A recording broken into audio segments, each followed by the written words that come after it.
All right, everyone, welcome back to the channel. Today's topic is going to be talking on the best way to start looking for your first entry-level job right out of college. For me personally, I went through this about a year ago, and so I'm going to share some of the tips and tricks that I've, kind of implemented to be able to help other students land the best full-time job given their current skill set, and what I personally did to help my job search as well. So starting off, the one thing that you need to know is that the job search is kind of like a numbers game. You always are going to have like a certain percentage of like success rate, and it is your goal to minimize the amount of luck and maximize the surface volume of the luck. What does that mean? Say that you have like a 1% chance of getting a job offer or an interview or whatever metric you want to look at. If you only apply to 10 jobs, you're probably not going to get an interview or, find too much success. Whereas if you apply to 100 or 1,000 jobs, then you have like maybe 1 to 10 potential, job opportunities. So there is a level of luck, especially because there's so many different jobs and everything out there. And, it's very competitive in terms of that landscape. So you need to be able to maximize the amount of applications that you're sending out. The one thing that I will say as well, especially in the job search space, a lot of people either go one way or the other, where they're sending too many applications and they're not really focusing on the quality of their applications, or they're sending too little and focusing too much in terms of networking and specifically talking with recruiters. And so for me, I would take a dual approach. You want your top companies, maybe the top 10 that you think you want to get into, to have stronger relationships and like be able to develop them more by networking with recruiters, talking to their employees and also like alumni as well. But you also want to kind of shotgun and do some applications in other fields that, maybe you're not as interested in, but it still might be a good opportunity. For me, my main focus was consulting. So there are like top 5 different consulting firms that I wanted to get into, and then maybe like 10 other that I kind of just applied, and other industries as well, like product management, some like type of financial analyst role, or like some type of operations role. And so I kind of implemented the same framework where I would focus heavily on networking for those top 5 companies, but I would also apply to other roles that had similar skill sets required given my background. So let's talk about volume of applications first, right? Because there's kind of 2 ways to break it down. The first one is just sending out pure applications, and this seems very tedious, but there are a lot of different softwares and tools that can actually simplify the process. One of them is actually called Simplify. It is made by an entrepreneur named Michael Yang, I think, or Yan. And he basically allows you to apply for jobs and autofill all the required fields so you don't have to do it and spend 5-10 minutes on every single application, right? The other one is One Salting. This is by Jerry Lee. And he actually has an AI tool that helps you build your resume, do networking, find the email addresses of recruiters and everything, which will exponentially help you in terms of the amount of applications that you're able to get out.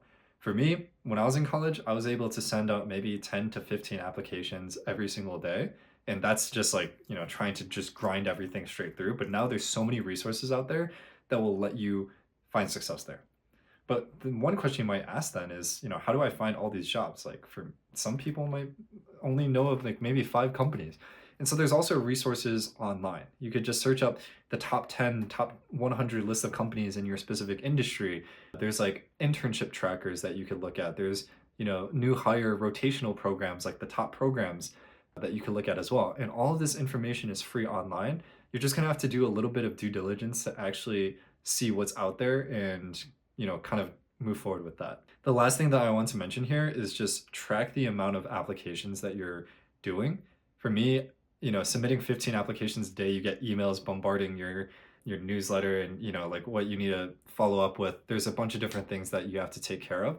And so if you're able to track all the applications you did on a spreadsheet, it is going to make your life so much simpler. Trust me, it might be some work up front, but it is totally worth it.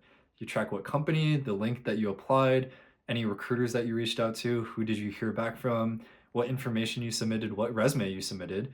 And let me tell you, it's so easy to just visually see which companies have gotten back to you, which haven't. And the thing is, I would say maybe 60 to 70% of companies are going to ghost. Maybe another 20 to 30% are going to respond. And then, the last like maybe 10% are going to like extend an interview or like the next steps, right? I mean, that's kind of the breakdown. The expectation is that maybe 1 out of every 50 to 100 applications, you'll be able to hear some good news back. And that's just so, like think about it this way. If you sent out a million applications and you had like a 1 in 50 chance, you're guaranteed to get a couple good interviews. And then from that, you could interview and then pretty much guarantee an offer. I'm not saying you apply for a million, but that's kind of the principle behind looking at volume specifically.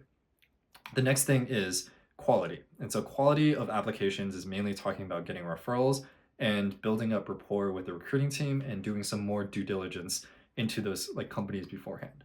And so what does this mean?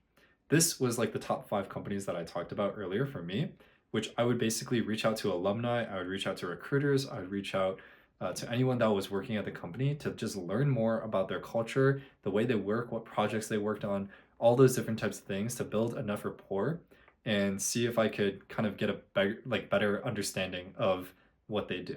And so eventually this would lead into referrals. I typically don't like asking for referrals because it feels very transactional, but a lot of the times if the person likes you, they will naturally give you a referral. Like you just drop it in the conversation, say like, hey, I'm looking to apply for full-time jobs right now. Like, what role at this company do you think I would be a good fit for? And then if the guy or girl that you're networking with likes you, then, they'll probably just be like, hey, send me your resume. I'll give this to the hiring manager and I'll let them know that you're applying. And so these relationships kind of do take time to build up, which is why it's, the quality over quantity in that aspect. A lot of the relationships that I built was actually starting from freshman or sophomore year, where I was just generally speaking, just interested in learning more, right? It was like the childlike curiosity where I'd have like a 30-minute chat with someone every semester and I'll just update them on what I was doing and I would ask them about what they were doing, ask for advice in terms of academic and, maybe talk about things outside of like work or school. And so those connections, they eventually foster and come junior year when I'm looking for internships or full-time jobs, that's when the tree bears its fruit. So we kind of talked about the two things like the volume and the quality. The one thing else that I wanted to cover is specifically looking at how to build your resume and structure it to give you the best chance to get your foot in the door, right?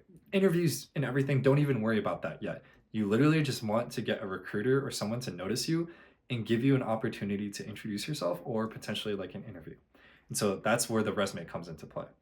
The resume, I could do a whole video on this, but the 3 main things is always start with an action verb, indicate the key skills required for the role, whether it be soft skills or technical skills. And then 3, quantify all the results that you have. I see a lot of students, especially when I was helping people build out their resumes, they would just say like, hey, I participated in this program at this, internship and I did a good job or something along those lines. And see, the thing is, once you quantify it, it's a lot easier to see the specific impact that you did.